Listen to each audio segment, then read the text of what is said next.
I'm DI Tom Chisholm. I run the West Midlands Police Drugs Investigation Team. You may have noticed, like ourselves, over the last couple of years, there's been an increase in hydroponics suppliers across the West Midlands.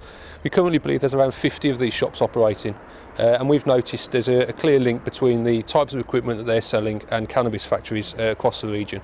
Over the last 5 months, West Midlands Police has deployed police officers within these premises with the hydroponic suppliers to see whether the staff are actively engaged in promoting the production of cannabis. As a result of that activity, we've identified several of these stores are actively engaged in that type of activity.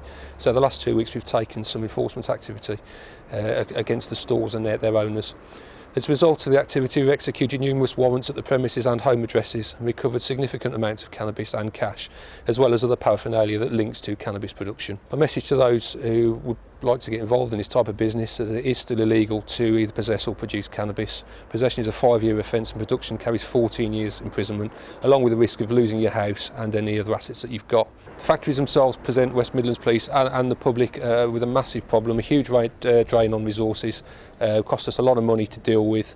Those who are involved in them often have little regard to the safety of their neighbours. There's been a significant increase in house fires across the region caused by cannabis factories, as well as the obvious problems around the actual dealing that takes place to all people across the community, school children, you name it, they're quite happy to deal to anybody really. We've also suffered a rise in burglaries at cannabis factories where criminal gangs have attacked the premises, usually armed, and obviously it's very scary for people in the area, let alone the occupants if anyone's inside the factory itself. We will be continuing to monitor the hydroponic suppliers across the West Midlands. This is just the start really for us, and obviously we'll be looking at CCTV and customer lists that we've already seized. It might be that we need to take further action with customers as well.